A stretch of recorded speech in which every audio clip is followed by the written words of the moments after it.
வாழ்க வையகம், வாழ்க வையகம், வாழ்க வளர். இங்கு கூடியிருக்கும் அனைத்து அறிவார்ந்த சிந்தனையாளர்களுக்கும் என் முதற்கண் வணக்கத்தை தெரிவித்துக் கொண்டு, 2ஆம் நிலை அகத்தாய்வு பயிற்சி முதல் அமர்வு, அதில் ரொம்ப முக்கியமானது ஜீவகாந்த பெருக்க பயிற்சி அப்படின்னா என்ன, சாமிஜி அதை பற்றி என்ன சொல்லியிருக்கிறாங்கன்றதை விளக்கம் பார்ப்போம். ஜீவகாந்தம்ன்றது நம்ம ஏற்கனவே பார்த்துருக்கோம். காயகல்ப பயிற்சி படிக்கும்போது இந்த வார்த்தையை நம்ம கேள்விப்பட்டிருக்கோம். ஜீவகாந்தம், உடம்புக்குள்ள காந்தம் இருக்குது, உடம்புக்கு வெளியே இருப்பது வான்காந்தம், அது உடம்புக்குள்ளே வந்தால் ஜீவகாந்தம் அப்படின்னு சொல்லி. இப்போ ஜீவகாந்தம் என்றால் என்ன? எல்லாரும் கடவுள் எப்படி இருக்கிறார், என்ன இருக்கிறார்ன்றது பல வகையான உருவப்படுத்தி பல வகையான அவங்களுடைய புரிதலை வெளிப்படுத்தினாங்க. அது மக்களுக்கு பெரிய லெவலில் போய் ரீச் ஆகலை. ஒவ்வொருத்தரும் ஒவ்வொரு வகையான குழப்பத்தில் சொல்லி கொடுத்துட்டு போயிட்டாங்க. அதுக்கப்புறம் அது ஒரு சடங்கு சம்பிரதாயமாகவே வழிபாட்டு முறைகள் மாறிடுச்சு. உண்மையான கோர் அப்படின்னு சொல்லுவாங்கள்ல, உண்மை என்னன்றதை உண்மைத்தன்மைக்கு போகாமல் ஒரு குறிப்பிட்ட எல்லைக்குள்ளேயே நம்ம நின்றுட்டோம். உதாரணத்துக்கு உருவ வழிபாடு அப்படின்னு சொல்லி. உருவ வழிபாடுன்னு என்ன? மனதை ஒருமுகப்படுத்துவதற்காக அந்த காலத்து முனிவர்கள் ஞானிகள் என்ன பண்ணாங்க, எளிமையாக எல்லாத்துக்கும் புரியணும்னு சொல்லிட்டு ஒரு உருவத்தை உருவாக்குறாங்க. அந்த உருவத்துக்கு ஒரு சில கருத்து கொடுத்துருக்காங்க. இப்போ உதாரணத்துக்கு லட்சுமி அப்படின்னு ஒரு உருவம் வச்சுருக்கோம்.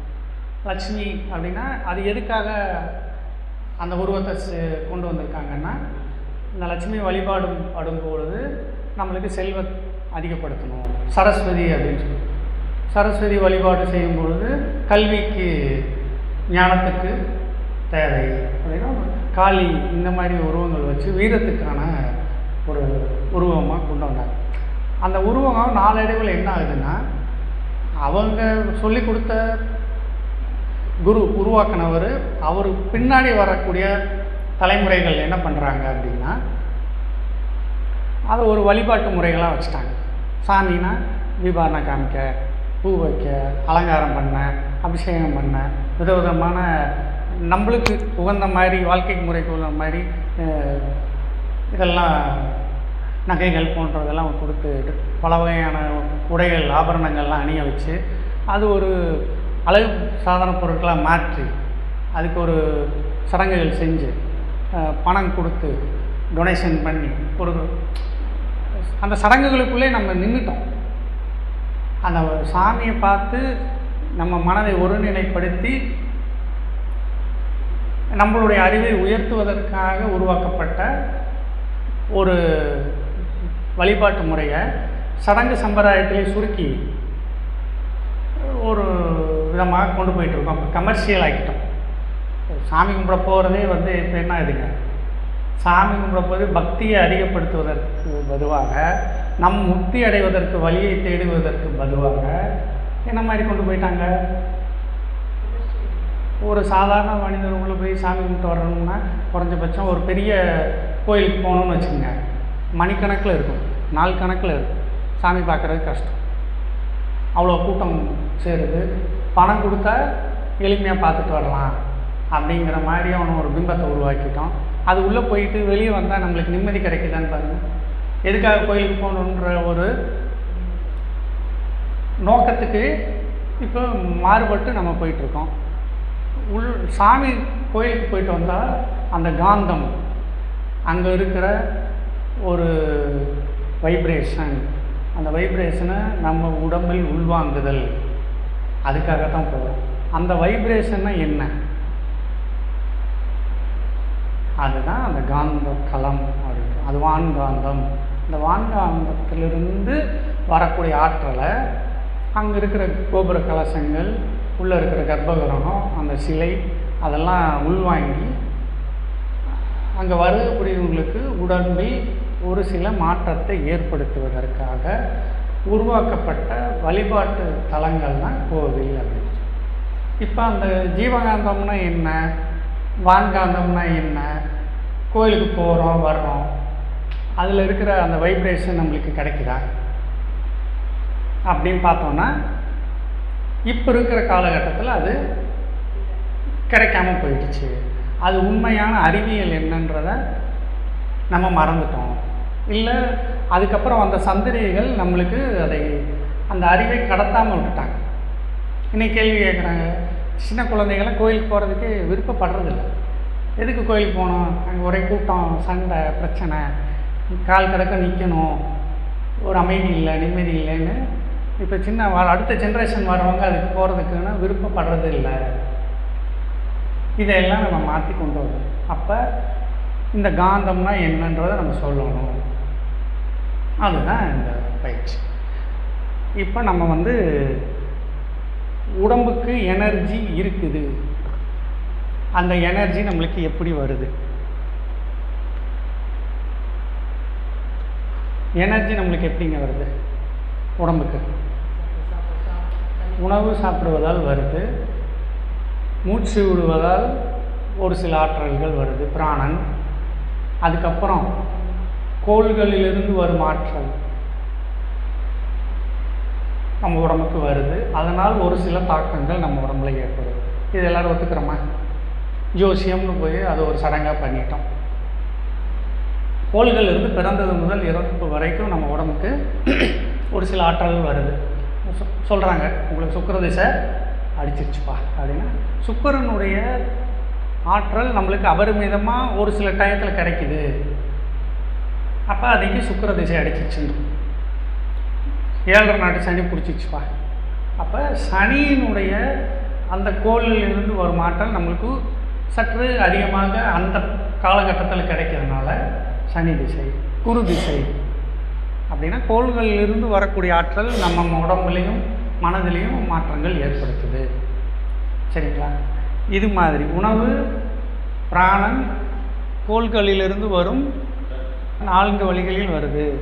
உணவு காற்று மூலியமாக, கோள்கள் மூலியமாக, பூமி சுழல்வதால் அந்த மையப்பகுதியிலிருந்து ஒரு சில ஆற்றல் வருது. அதுவும் உடம்புக்கு புவியீர்ப்பு விசை மூலியமாக நம்மளுக்கு கிடைக்கிது. இந்த ஆற்றல் அதிகமாக வருவது உணவு மூலியமானு சொல்லி நம்மளுக்கு ஜென்ரலாக தெரியுது. இப்போ இன்றைக்கி 100 யூனிட் நம்மளுக்கு உடம்புக்கு ஆற்றல் கிடச்சிருச்சு. நம்ம செலவு எவ்வளோ யூனிட் பண்ணுறோம்? ஒரு 70 யூனிட் பண்ணுறோம். மீதி 30 யூனிட் என்ன ஆகுது? சேமிப்பு. ஜென்ரலாக நம்மளுக்கு சேமிப்புன்ற ஒரு விஷயம் வருது. அந்த சேமிப்பு எப்படி நிகழ்குது உடம்புல? சேமிப்பு எப்படி மாறுதுன்னா, இது உணவு இந்த ஆற்றல்லாம் குளுக்கோஸாக தான் கன்வெர்ட் பண்ணுது. நம்மளுடைய லிவர் கிட்டத்தட்ட 500க்கும் மேற்பட்ட வேலைகளை செஞ்சிட்ருக்கு நம்ம உடம்புல. அது குளுக்கோஸாக கன்வெர்ட் பண்ணி தான் நம்ம உடல் முழுவதும் தேவைக்கு தகுந்த மாதிரி மாடிக்கிட்டே இருக்குது. அந்த எக்ஸஸ் அக்குமுலேட் ஆகக்கூடிய குளுக்கலைன் அப்படின்னு சொல்லி ஒரு பொருளாக மாற்றுகிறது. அது எப்படின்னா 30,000லிருந்து 50,000 மாலிகூல்ஸ் குளுக்கோஸினுடைய அளவு சொல்கிறாங்க. அந்த அளவுக்கு 30,000 ஒவ்வொரு உடம்புக்கும் மாறும். 30,000 to 50,000 அந்த குளுக்கோஸ் அக்குமுலேட் உடம்புல ஆகும் பொழுது அது குளுக்கலைன் அப்படின்னு சொல்லி ஒரு பொருளாக மாற்றுது. இது கொஞ்சம் சயின்ஸாக தான் போகும், எளிமையாக தான் இருக்கும். இது புரிஞ்சாதான் எல்லாமே புரிஞ்சிடும். அவ்வளோதான். குளுக்கலைனாக மாற்றுது. அது எப்படி இருக்குன்னா, ஒரு மூட்டை அரிசி குளுக்கோஸ் அதை குளுக்கலைனாக மாற்றும் பொழுது அதனுடைய அளவு எவ்வளோ இருக்குங்க? ஒரே ஒரு அரிசி அளவுக்கு குளுக்கலைனாக மாறும். இப்போ ஒரு மூட்டை அரிசியை ஒரு அரிசியாக மாற்றி எங்கே சேமித்து வைக்குது அப்படின்னா எலும்பு மர்ஜைகளுக்கு சேமிக்குது. அப்போ தான் சின்ன வயசில் நிறைய சாப்பிட்டு சேர்த்து வச்சுக்கப்பான்னு சொல்கிறதுக்கு காரணம் இதுதான். இப்போ நிறைய சேமிப்பு நடந்துக்கிட்டே இருக்கு. ஒரு சில நாள் நம்மளுக்கு அதிக உழைப்பு செய்கிறோம். அப்போ 100 யூனிட் அன்னைக்கு வந்தது 150 யூனிட் செலவு பண்ணிட்டு உடல் சோர்வு அடையுது. அப்போ இந்த லிவர் என்ன பண்ணும்? இந்த ஷார்ட்டேஜை ஏற்கனவே மாற்றி வச்சுருக்கோம்ல குளுக்கலைன், இந்த ஒரு யூனிட்டை மீண்டும் குளுக்கோஸாக கன்வெர்ட் பண்ணி உடம்புக்கு அனுப்பும். இதுதான் ஒரு ப்ராசஸ் நம்ம உடம்புல நடந்து கொண்டிருக்கிறது. இதை நீங்கள் புரிஞ்சுக்கிட்டோம்னா இதுதான் ஜீவகாந்தம். சேர்க்கை, செலவு, வரவு, செலவு. ஜீவகாந்தத்தை சேர்த்துவது, ஜீவகாந்தத்தை செலவு பண்ணுவது. பாடி மெட்டபாலிசம்னு சொல்லி நம்ம கேள்விப்பட்டிருக்கோம். வளர்சிதை மாற்றம். அப்போ ஒரு 30 வயசு வரைக்கும் உடம்பு என்ன பண்ணுதுங்க? இன்று 100 யூனிட் வருது, 100 யூனிட் செலவு பண்ணிகிட்டே இருக்கோம். சேமிப்பு நடந்துகிட்டே இருக்குது. இது ஒரு வகை. அடுத்து செல்கள். உடல் என்னதாயிருக்கு? அணுக்களால் ஆனது. அணுக்கள் எல்லாம் சேர்ந்தது செல்கள். செல்கள் எல்லாம் சேர்ந்தது திசுக்கள். திசுக்கள் எல்லாம் சேர்ந்தது உறுப்பு. உறுப்புகள்லாம் சேர்ந்தது உடல். இப்படி தான் நம்மளுக்கு இருக்குது. அப்போ செல்கள் ஒரு குறிப்பிட்ட காலத்தில் அது இறந்து கொண்டே இருக்கும். இறக்கும் பொழுது புது செல் உற்பத்தி ஆகிடும். இப்போ 300 கோடி செல்கள் ஒரு நாளைக்கு இறக்கும். 300 கோடி செல்கள் உற்பத்தி ஆகுது. அப்படி இருந்தால் 30 வயசு வரைக்கும் இந்த நடந்துகிட்ருக்கு உடம்பு. 30 வயசுக்கு அப்புறம் 300 கோடி செல் இறந்தால் ஒரு 80% தான் உற்பத்தி ஆகும். அப்போ அங்கே 20% ஷார்ட்டேஜ். ஒரு 60 வயசுக்கு மேலே 60% ஷார்ட்டேஜ். 80 வயசுக்கு மேலே 40% ஷார்ட்டேஜ். இப்படியே போய் ஒரு மனிதன் வாழ்நாளில் 120 வருடங்கள் உற்பத்தி ரொம்ப குறைஞ்சி போச்சுன்னா தளர்ச்சி ஏற்படுது. அதுக்கப்புறம் இறப்பு நிகழ்வு. இதுதான் நம்மளுடைய செயின். இந்த செயினில் முக்கியமான ஒரு விஷயம் என்ன நடக்குதுன்னா, இந்த ஜீவகாந்தம்ன்ற விஷயம் நம்மளுக்கு நடக்குது. ஒரு செல்லுக்கும் இன்னொரு செல்லுக்கும் ஒரு தொடர்பு ஏற்படுத்துவது என்ன? எது தொடர்பு ஏற்படுத்துது? எல்லாமே தனித்தனியாக இயங்குது. அந்த தனித்தனி இயங்கும் பொழுது அணுக்கள் சுழலுது. கரெக்டுங்களா? இப்போ ஃபேன் போட்டோம்னா சுற்றிக்கிட்டு இருக்கும். அணு எப்பயுமே தனியாக இருக்காது. அது சுழன்று கொண்டே தான் இருக்கும். அது இன்னும் கொஞ்சம் டீட்டெயிலாக இருக்குது. அந்த அணு சுழல் நடக்கும்போது ஒரு அணுவுக்கும் இன்னொரு அணுவுக்கும் உள்ள கேப். கரெக்டுங்களா? இங்கே ஒரு அணு சுற்று நடந்துகிட்ருக்கு, இங்கே ஒரு அணு சுற்று நடந்துகிட்ருக்கு. இது ரெண்டும் ஒரு குறிப்பிட்ட எல்லையில் சுற்றும் போது அதை சுற்றிலும் என்ன நடக்குது? ஒரு பொருள் சுழலும் பொழுது என்ன நடக்குது? ஒரு அலை இயக்கம் வருது, அலை வருது. கரெக்டுங்களா? இப்போ ஃபேன் சுற்றுது, காற்று வருது. ஃபேன் நிற்கும் போது காற்று வருதுங்களா? இதுதான் அணு சுழல் நடக்கும்பொழுது ஒரு அலை ஏற்படுது. அப்போ அந்த அலையும் அருகில் இருக்கும் இன்னொரு அணுவின் சுழற்சியின் போது அங்கே ஒரு அலை ஏற்படுது. இது ரெண்டும் ஒரு குறிப்பிட்ட எல்லையில் ஒன்று சேர்ந்து சுழலும் பொழுது ஒரு அணு கோர்வை நடக்குது. இந்த அணு கோர்வையெல்லாம் சேர்ந்ததான் செல்லுன்னு வச்சுருக்கோம்.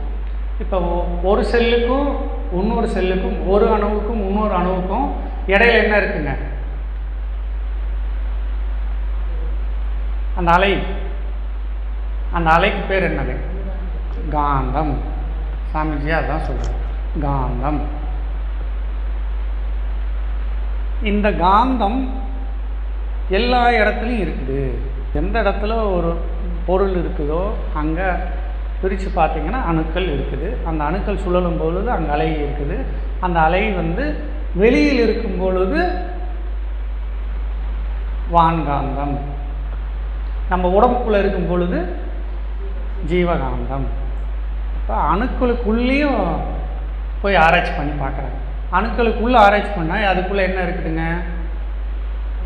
நியூட்ரான், எலக்ட்ரான், புரோட்டான் இருக்குது. அதை தவிர நிறைய மாலிகூல்ஸ் இருக்குதுன்னு சொல்கிறாங்க. இன்னமும் அது ஆராய்ச்சி நிலையில் இருக்குது. ஆனால் மெஞ்ஞானிகள் அதை உணர்ந்துட்டாங்க. மகரிஷி போன்றவர்கள் உணர்ந்து அதுக்குள்ளே எல்லாத்தையும் பிரித்து பார்த்தீங்கன்னா எலக்ட்ரான் அதுக்குள்ளே பிரித்து பார்த்தா என்ன இருக்குதுன்னு பார்க்குறாங்க. வின் அப்படின்னு சொல்கிறாங்க. கண்ணுக்கு புலப்படாத எந்த ஒரு இன்றைக்கி இருக்கிற டெக்னாலஜி வச்சு பார்த்தாலும் தெரியாத ஒரு விஷயம் என்ன அப்படின்னா அது வின்.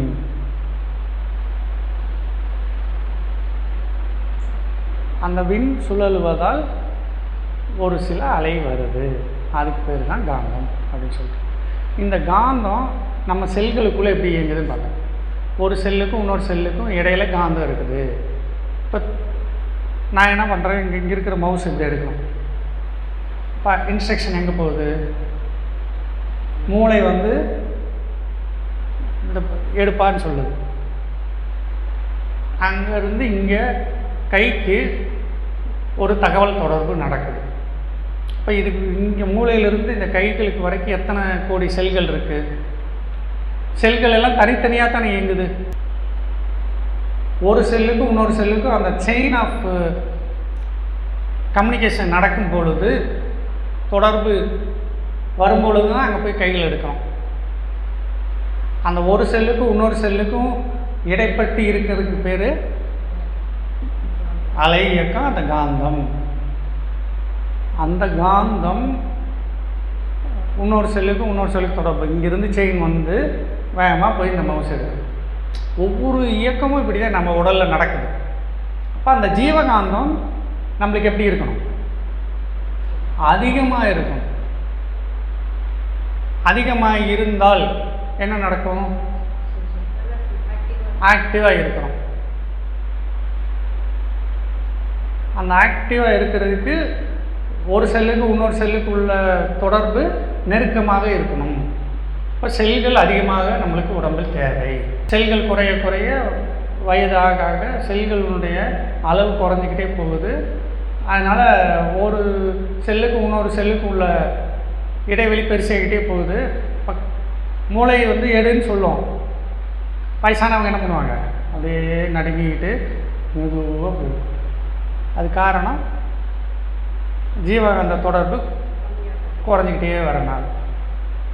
இப்போ சாமி ஜெயஞானம் சொல்கிறாங்க, ஜீவகாந்தத்தை உடம்பில் தக்க வைத்துக் கொள்ளுதல் அதிகப்படுத்தி கொள்ள வேண்டும். இப்போ அதிகப்படுத்துவதற்கு என்ன செய்யணும்? அதுக்கு ஒரு பயிற்சி முறை.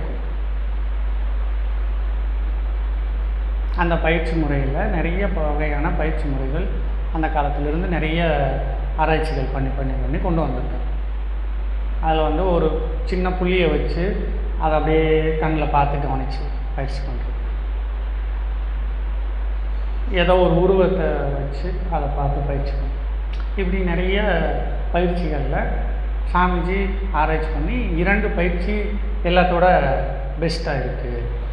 அதிகமான ஜீவகாந்தத்தை நம்மளால் உடம்புக்கு எடுத்துகிட்டு வர முடியும் அப்படின்னு. ஒன்று வந்து தீப பயிற்சி, அடுத்து கண்ணாடி பயிற்சி. இந்த 2 பயிற்சியும் எல்லாத்தோடையும் பெஸ்ட். அதில் கண்ணாடி பயிற்சி தி பெஸ்ட், எல்லாத்தோட டாப். அதுக்கு அடுத்தபடியாக இருக்கிறது தீப பயிற்சி. ஸோ முதல்ல நம்ம வந்து தீப பயிற்சி பார்ப்போம். தீப பயிற்சி பண்ணுறதுனால நம்ம உடம்புக்கு என்ன அதிகமாக கிடைக்குது? ஜீவகாந்தம் நம்ம உடம்புக்கு சேர்க்க முடியும். ஜீவகாந்தம் உடம்புல சேர்றது எப்போ சேரும்? நம்மளுக்கு ஜென்ரலாக எந்த பயிற்சியும் நம்ம செய்கிறதில்ல, ஆனால் ஜீவகாந்தம் ஒரு சிலருக்கு சேர்ந்துக்கிட்டே இருக்கும். அது எப்போ சேருது அப்படின்னா, நம்ம நைட்டு தூங்கும்போது நல்லா ஆழ்ந்த உறக்கம், உடல் வந்து அசைவற்று இருக்கும்போது, மூளை மனம் இயங்காத பொழுது இயல்பாகவே நம்ம உடம்புக்கு வான்காந்தத்தில் இருக்கிற ஆற்றல் ஜீவகாந்தத்துக்குள்ளே வருது.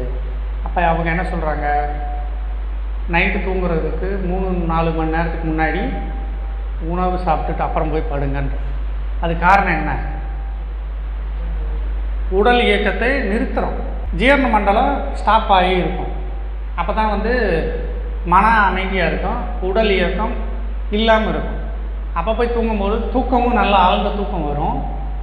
ஆழ்ந்த தூக்கம் வரும்பொழுது ஜீவகாந்தத்தை நம்ம உடம்பு ஆட்டோமேட்டிக்காக ஈர்க்கக்கூடிய ஒரு தன்மை வரும். இப்போ உடம்பு இயங்கிட்டு இருக்கு, வெளியில் இருக்கிற வான்காந்தத்தை எப்படி எடுத்துக்க முடியும்? மல்டி டாஸ்கிங்னால யாருனாலே பண்ண முடியாது. சும்மா சொல்லிக்கலாம், நான் ஒரே நேரத்தில் 10 வேலை செய்வோம், 3 வேலை செய்வோம், செய்ய முடியாது. அது நிறைய பயிற்சிகள் அது தேவைப்படும். சாதாரண மனிதர்களால் சிரமம். அப்போ உடல் இயக்கம் நடந்துகிட்டே இருக்கும்போது அந்த வேலைகள் அங்கே தடைப்படுறதுனால நம்மளுக்கு ஜீவகாந்தம் ஆற்றல் குறைவாகவே வந்துட்டு அதை அதிகப்படுத்துறதுக்கு என்ன வழி அப்படின்னு சொல்லி பார்க்கணும். இப்போ தீப பயிற்சி நமக்கு, இந்த தீப பயிற்சியில் நம்ம என்ன நடக்குது, அதான் இதெல்லாம் நம்ம ஏற்கனவே பார்த்துட்டோம். என்னென்ன வழியில் நம்ம உடம்புக்குள்ள செலவாகுது, உடல் இயக்கம் நடக்குது, புலன்கள் மூலியமான இயக்கம் நடக்குது.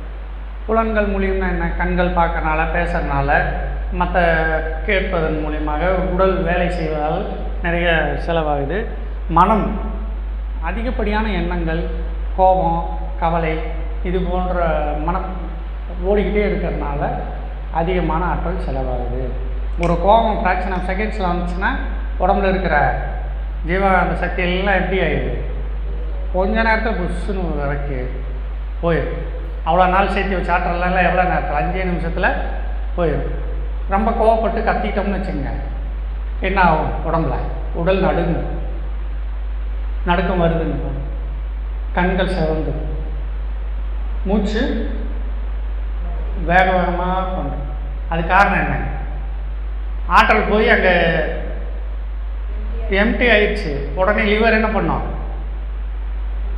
குளுக்கோஸ் குறைஞ்சி போச்சுட்டா அப்படின்னு சொல்லி குளுக்கலைன் எலும்பில் இருக்கிற எங்கெங்கேயாவது குளுக்கலைன் இருக்கான்னு தேடி எடுத்து கொண்டு வந்து கன்வெர்ட் பண்ணி கொடுக்குறதுக்கு ஒரு நேரம் எடுத்துக்குது. 1/2 மணி நேரம் 20 நிமிஷத்துக்கு மேலே ஆகும். ஒரு கோபம் வந்து அது சாதாரண மனநிலைக்கு வருவதற்கு குறைஞ்சபட்சம் எவ்வளோ நேரம் ஆகும், 20 நிமிஷம் 1/2 மணி நேரம் அமைதியாக இருந்தீங்கன்னா. அதனால தான் கோவப்படுற டயத்தில் அந்த இடத்த விட்டு வெளியே போய் அந்த பக்கம் உட்காந்துக்குங்க, தனியாக போய் உட்காந்துங்க கொஞ்ச நேரம் அப்படின்னு சொல்கிறேன். இப்போ திருப்பி அந்த கோபத்தை வராமல் தடுக்கிறதுக்கு வழி. ஸோ இந்த மாதிரி வழிகளை நம்ம செலவு பண்ணுறோம். அப்போ இந்த வரவு செலவு இது நடக்குது. 100 யூனிட்டு இதெல்லாம் நம்ம பார்த்துட்டோம். லிவர் என்னென்ன மாதிரியான வேலை செய்யுது, இதெல்லாம் பியூர் சயின்ஸு. இப்போ சொல்லிக் கொடுத்த விஞ்ஞானத்தில் அதெல்லாம் கண்டுபிடிச்சி சொல்லியிருக்கிறாங்க. ஸோ இப்போ அதிகமான ஜீவகாந்த வரவு வந்துச்சுன்னா நம்மளுக்கு இன்பம் ஏற்படும். அதிகமாக செலவு பண்ணிட்டோம்னா துன்பம் நோய்களாக வருது அப்படின்னு சொல்கிறாங்க. இப்போ கண்ணாடி பயிற்சி, தீப பயிற்சி நம்ம பண்ணுறோம். சரி, இப்போ இந்த தீப பயிற்சி எப்படி செய்வது? முதல்ல என்ன பண்ணோம், ஒரு சின்ன அகல் விளக்கு எடுத்து வச்சுக்கணும். அகல் விளக்கில் பசுநெய் அல்லது விளக்கெண்ணெய் வச்சுக்கணும். வச்சுட்டு சுத்தமாக ஃபேனு இதெல்லாம் இருக்கக்கூடாது, ஜன்னல்லாம் சாத்தி வச்சிடணும். ஏன்னா அந்த காற்றுல லைட்டாக ஆடிக்கிட்டே இருந்துச்சுன்னா நம்மளால் அந்த கான்சன்ட்ரேஷன் மிஸ் ஆகும். லைட்டாக வச்சுக்கணும். தீபம் அப்படியே நல்லா மலங்கிற மாதிரி எரியக்கூடாது. அதாவது மல்லிகை மொட்டு எப்படி குட்டியாக இருக்குதோ குறைச்சி வச்சுக்கணும். சரிங்களா? இதை வச்சுட்டு அதிகாலை பிரம்ம முகூர்த்தத்தில் செய்கிறது ரொம்ப விசேஷம். குறைஞ்சபட்சம் 7:30 மணிக்குள்ளேயாவது பண்ணிடலாம் அப்படின்னு சொல்கிறாங்க. இப்போ சூரியன் உதயமாகி 3 மணி நேரம் கணக்கு. இப்போ 6 மணிக்கு உதயமாகிச்சுன்னு வச்சுங்க, 7, 8, 9க்குள்ளே பண்ணி முடிச்சிடணும். 9 மணிக்கு மேலே இந்த தீப பயிற்சி பண்ணக்கூடாது. எப்பயுமே ஜீவகாந்த பயிற்சி அதிகாலையில் பண்ணுறது தான் ரொம்ப உகந்தது. மற்ற நேரங்கள் பண்ணக்கூடாது.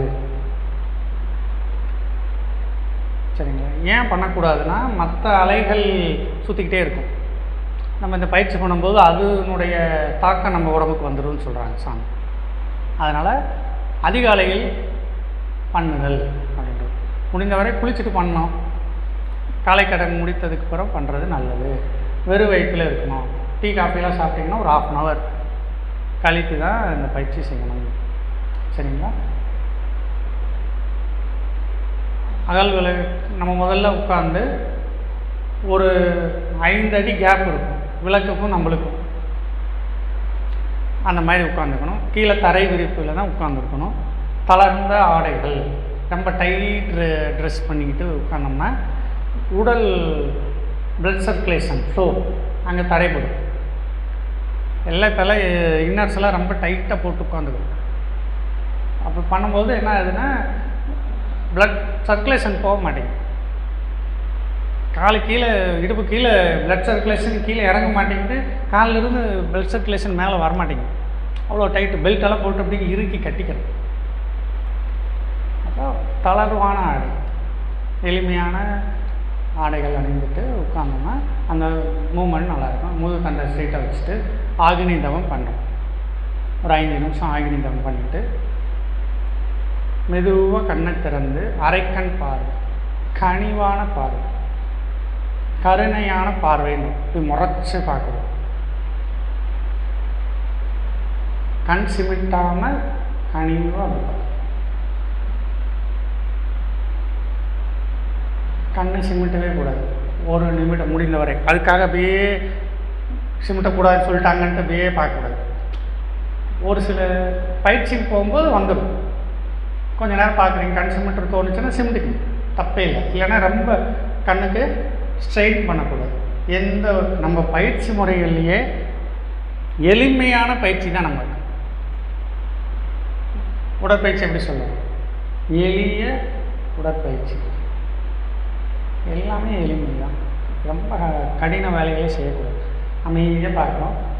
முடிந்தவரை டைம் வச்சுக்கிட்டு 1 நிமிடம் சார் சொல்லிட்டாரு அப்படியே பார்த்துட்டே இருக்கக்கூடாது. டைட்டாக நம்மளோட ஃபோக்கஸ்ஸு விளக்கை பார்க்குறதுல இருக்கணும். 1 நிமிடன்றது நீங்கள் அதிகமாக இருந்துச்சுன்னா பரவாயில்ல, ஒரு 10 செகண்ட் 20 செகண்ட் கம்மியாக இருந்தாலும் பரவாயில்ல. ஒரு ஆவரேஜாக நீங்களே வச்சுக்கணும். பார்த்துட்டு கண்களை மூடணும். கண்ணை மூடி கைகளை 2 இப்படி வச்சு பொத்திக்கணும். கண்களை பொத்தி 3 நிமிடம் குறைஞ்சபட்சம் கண்களை பொத்தி கொண்டு நம்ம உடம்பை கவனிக்கணும். உடம்புக்குள்ளே என்ன நடக்குது, என்ன வைப்ரேஷன் நடக்குது அப்படின்னு கவனிக்கணும். 3 நிமிடம் முடிஞ்சிருச்சுன்னா மீண்டும் கைகளை கோர்த்து வச்சு மெதுவாக கண்களை திறந்து தீபத்தை பார்க்கணும். 1 நிமிடம், 3 நிமிடம் கண்களை பொத்தி உடம்பை கவனிக்கணும். இது மாதிரி 3 முறை செய்யணும். அதுக்கு மேலே செய்ய வேண்டாம். கண்ணுக்கு ரொம்ப ஸ்ட்ரெயினாக இருக்குன்னா ரொம்ப ஸ்ட்ரெயின் பண்ணிலாம் பண்ணாதீங்க. எரிச்சல் வருது அப்படி இப்படின்னு இருந்துச்சுன்னா, ஒரு சிலருக்கு உடல் ஹீட் அதிகமாக இருக்கும், கொஞ்சம் கண் எரிச்சல் வருதுன்னா கொஞ்சம் நேரத்துக்கு சும்மா ஆகினி தவமே ஏதோ பண்ணிட்டு கொஞ்சம் நேரம் பயிற்சி எடுத்துட்டேன். ரொம்ப ஸ்ட்ரெயின் பண்ண வேண்டாம், ரொம்ப பக்கத்தில் வைக்க வேண்டாம். நம்ம சாதாரண பார்வை, இப்படி மேலே ரொம்ப உயரமாக பார்த்தாலும் கண்ணுக்கு ஸ்ட்ரெயின் ஆகும். ரொம்ப கீழே தனிச்சு இப்படி கீழே விழிக்கு ரொம்ப கீழே போயின்னு பார்த்தாலும் இதாக இருக்கும். சாதாரணமாக அப்படி பார்க்குற மாதிரி இருக்கும். அதுக்கு தான் 5 அடி. அந்த கனிவான பார்வைக்கு வர்றதற்கு அதுக்கு நான் அளந்து பார்த்தெல்லாம் வைக்க வேண்டாம். மினிமம் ஓரளவுக்கு நம்ம இப்படி கண்ணை திறந்தால் அப்படி அரை கண்ணில் பார்க்கும்போது தீபம் தெரியணும். ரொம்ப இப்படி மேலே பார்க்குற மாதிரி இருக்கக்கூடாது, ரொம்ப கீழே இப்படி பார்க்குற மாதிரி இருக்கக்கூடாது. ஒரு கண்கள் சென்ட்ரல் இருக்குது, மேலேயும் இல்லாமல் ரொம்ப கீழேயும் இல்லாமல் அந்த கருவெளி சென்ட்ரலில் இருக்கும்போது கண்ணை லைட்டாக திறந்தீங்கன்னா அது சென்ட்ரல் இருக்கும். அவ்வளோ கொஞ்சம் தள்ளி வச்சுக்கலாம், இல்லை கொஞ்சம் பக்கத்தில் வச்சுக்கலாம். உங்களுக்கு எது கம்ஃபர்டபுளாக இருக்கோ அதை வச்சுக்கலாம். அது ஆவரேஜாக ஒரு 5 அடின்னு சொல்கிறோம். சரிங்களா? இதை பார்த்துட்டு பயிற்சி முடிஞ்சதுக்கப்புறம் என்ன பண்ண போகிறோம்? எப்பயும் போல் சங்கல்பம், வாழ்த்துக்கள் இது மாதிரி சொல்லிவிட்டு தவத்தை நிறைவேற்றும். இவ்வளோ ரொம்ப சிம்பிளான பயிற்சி. ஆனால் இந்த சின்ன சின்ன நுட்பங்களையெல்லாம் நம்ம கவனிக்கணும். கண்ணாடி பயிற்சி தான் உயர்ந்த பயிற்சி. இப்போ பயிற்சி பண்ணிங்கன்னா 48 நாள் 1 மண்டலம் கண்டினியூஸாக செய்யும் பொழுது என்ன ஆகுது அப்படின்னா, ஆட்டோமேட்டிக்காக நம்ம உடம்புக்கு தேவையான எனர்ஜி வந்துக்கிட்டே இருக்கும். அந்த உடம்பு அந்த பக்குவத்துக்கு மாறிடும்.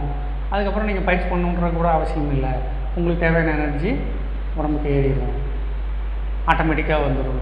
இப்போ நம்ம அடிக்கடி இந்த பயிற்சி பண்ணணும். வாரத்துக்கு 1 நாள் 2 நாளாவது இந்த பயிற்சிகளை நம்ம செஞ்சு பழகும்போது நம்மளுடைய எனர்ஜி எப்பயுமே அதிகரிச்சுக்கிட்டே இருக்கும்.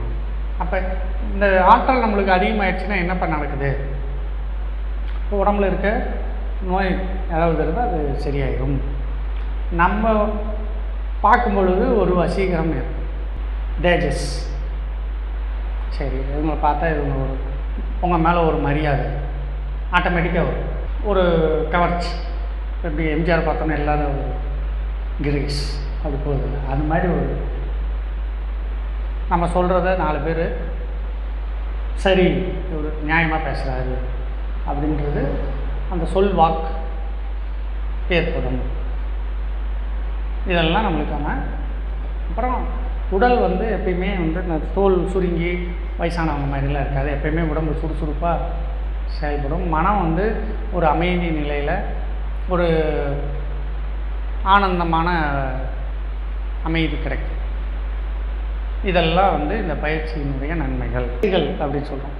திசை வந்து முக்கியம் இல்லை, எல்லாம் வடக்கு பக்கம் உட்காரணும், கிழக்கு பார்த்து உட்காரணும், இப்படி உட்காரணும், அப்படி உட்காரணும், அந்த கணக்கெலாம் இல்லை. நீங்கள் எந்த திசையில் வேணாலும் உட்காந்துக்கலாம், உங்களுக்கு எது சூட்டபுளாக இருக்கோ அதில் உட்காந்துக்கணும். அப்புறம் லைட் வெளிச்சம்.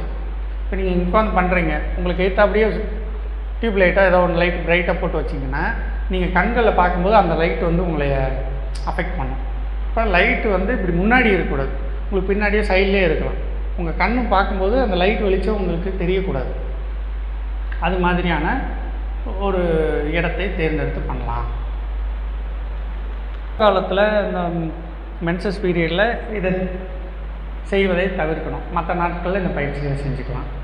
அதுக்கப்புறம் இந்த பயிற்சி நம்மளுக்கு அதிகமாகிடுச்சு, உடம்பில் ஜீவகாந்தம் நம்மளுக்கு அதிகமாகிடுச்சுன்னா சாமிஜி என்ன சொல்கிறார், இது அட்வான்ஸ் ஸ்டேஜ். இப்போ யாருக்காவது உடம்பு சரியில்லை, கால் வலி வந்திருக்குது, கை வலிக்குது அப்படின்னு சொன்னாங்கன்னா நம்ம அவங்க கைகளில் இந்த எனர்ஜி வர்ற மாதிரி பாவனை செஞ்சு அவங்களுக்கு இப்படியே தொடரணும்னு அவசியம் இல்லை. அவங்க பக்கத்தில் இப்படியே தேய்ச்சி அப்படியே ப்ராசஸ் கொடுத்தீங்கன்னா உங்கள் கையில் இருக்கிற ஆற்றல் வந்து அவங்க உடல்நிலையை குணப்படுத்தக்கூடிய சூழ்நிலையை ஏற்படுத்தும். அதை எப்படி பழகிறோன்னா தலைகாணி வச்சு அதில் ப்ராசஸ் கொடுத்து பழகினீங்கன்னா கைகளில் இருக்க ஆற்றல் அவங்களுக்கு போகிற மாதிரி ஒரு பாவனை செஞ்சு பழகலாம்.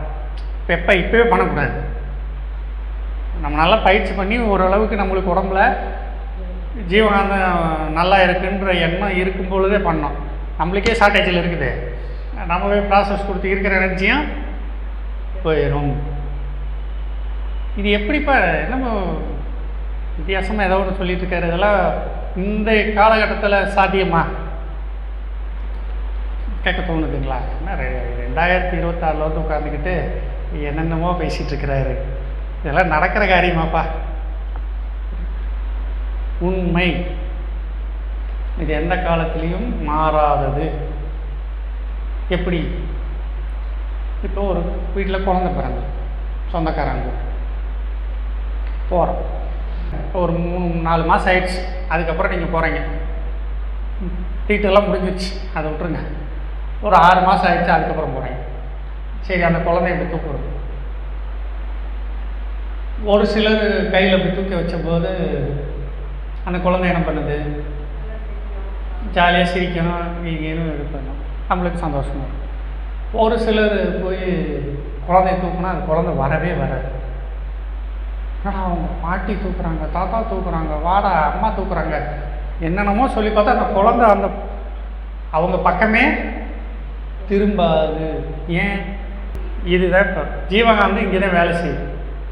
ஒரு சில கம்யூனிட்டி பீப்புள்ஸ் என்ன பண்ணுவாங்க, குளிச்சுட்டு நடந்து போகும்போது பக்கத்தில் யாரும் வராதிங்க, என்னை தொடாதீங்க, தொடக்கூடாது என்னைய, தீட்டுன்னு சொல்லி ஒரு கட்டத்தில் அதெல்லாம் நடைமுறையில் இருந்துச்சு. அதுக்கு காரணம் என்ன? இதெல்லாம் சயின்ஸ்.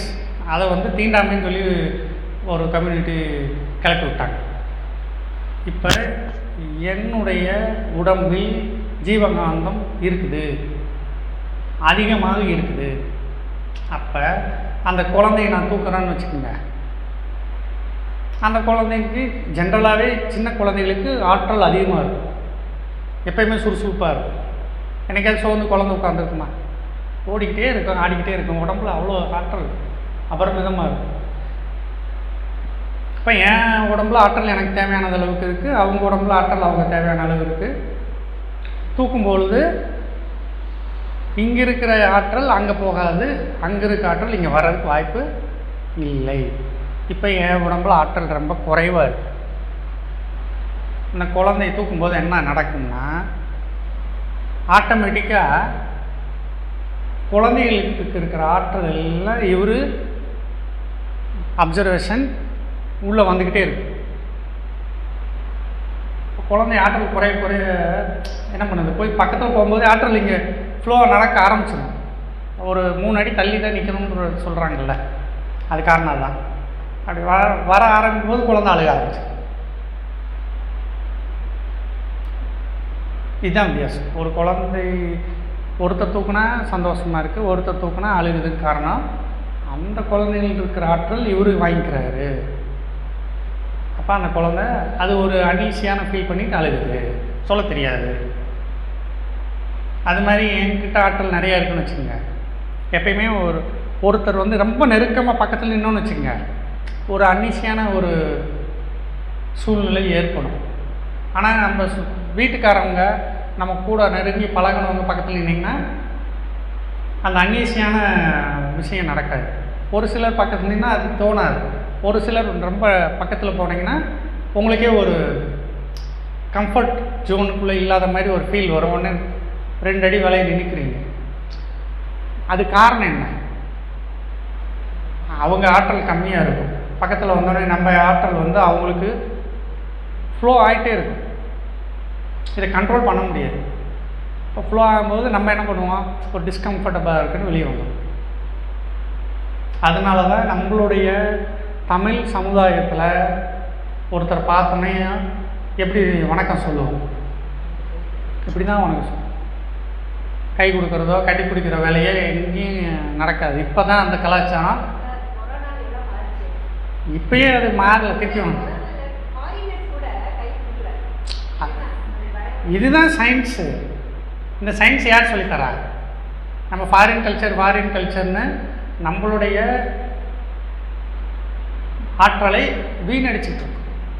ஒருத்தர் கை கொடுத்தீங்கன்னா உங்களோட ஆற்றல் அங்கே போயிடும், அவர் ஆற்றல் இங்கே வந்துடும் ஆட்டோமேட்டிக்காக. நீங்கள் சேர்த்து வச்ச ஆற்றல் ஒரு 10 பேருக்கு கை கொடுத்துட்டு வந்தீங்கன்னா முடிஞ்சு கதை. அதனால தான் வந்து எல்லாரையும் தள்ளி நின்று வணக்கம் போடுறோம். 3 அடியிலிருந்து 5 அடி வந்து கேப் இருக்குது. இதெல்லாம் பியூர் சயின்ஸ். இந்த ஜீவகாந்தம் வான்காந்தம்னு என்னன்னு தெரியாமல் இருக்கிறனால தான் இத்தனை குளறுபடி. இதெல்லாம் தெரிஞ்சவங்கன்னா இது பண்ணுவாங்களா? அதனால தான் சொல்கிறது. இப்போ ஒருத்தர் வர்றாரு, குளிச்சுட்டு வர்றாரு, பக்கத்தில் யாரும் நெருக்க வராதிங்கப்பா, தீட்டுன்றாங்க. ஏன்னா அவங்களுக்கு சொல்ல தெரியாது. அவங்க முன்னோர்கள் சொல்லி கொடுத்துருப்பாங்க. அது அப்படியே வர வர வர அது சடங்காக மாறிடுச்சு தவிர உண்மையான அறிவு அங்கே ட்ரான்ஸ்ஃபர் ஆகலை. இப்போ இந்த ஜீவகாந்தத்தை நம்ம பாதுகாப்பாக வச்சுக்கிறதுக்கு இந்த பயிற்சியெல்லாம் பண்ணுறோம். இந்த உண்மைகளை நம்ம புரிந்து நம்ம வாழ்நாளில் கடைபிடிக்கிறோம். சரி, வாழ்க வளமுடன்.